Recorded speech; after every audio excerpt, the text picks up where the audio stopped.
साधारण नुनलाई घरको मूल ढोकामा छर्कनुहोस्। यसले फिल्टरको काम गर्छ र घरमा नकारात्मक ऊर्जा पस्न दिँदैन। ढोकाको म्याट मुनि थोरै नुन राख्नुहोस्। यसले खराब नजरलाई बाहिरै रोक्छ र अनावश्यक खर्च कम गर्छ। पैसा टिकिरहोस् भन्ने चाहनुहुन्छ भने आफ्नो वालेटमा एक चिम्टी नुन राख्नुहोस्। धनको आगमन सहज हुनेछ। आफ्नो देब्रे गोजीमा नुन बोक्नुहोस्। यसले अरूको ईर्ष्यालाई हटाउँछ र तपाईँतिर अवसरहरू आकर्षित गर्छ। तनाव वा थकान हुँदा नुन पानीले हात धुनुहोस्। यसले शरीरको सबै नकारात्मकता पखालेर फाल्छ। आफ्नो नोटहरूमा हल्का नुन छर्कनुहोस्। यो धनलाई सुरक्षित राख्ने एउटा प्रभावकारी सङ्केत हो। नुनले खराब नजरबाट बचाउँछ र तपाईँ सुतिरहेको बेला पनि घरको सुरक्षा गरिरहन्छ। म केवल नुन हुँ, तर सचेत भएर प्रयोग गरेमा यसले तपाईँको जीवनलाई साँच्चै सहज बनाउनेछ। वास्तवमा हामीले यो विस्तृत विश्लेषण मेरो नेपाल मोबाइल एपबाट लिएका हौँ।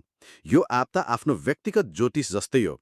यसमा आफ्नो कुण्डली अनुसारको राशिफल र चलेको दशाको जानकारी सबै निशुल्क पाउन सकिन्छ।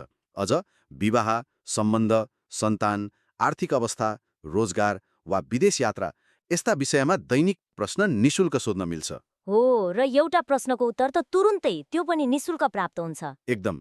यो एउटै एपमा व्यक्तिगत ज्योतिष, राशिफल, पात्रो सबै सुविधा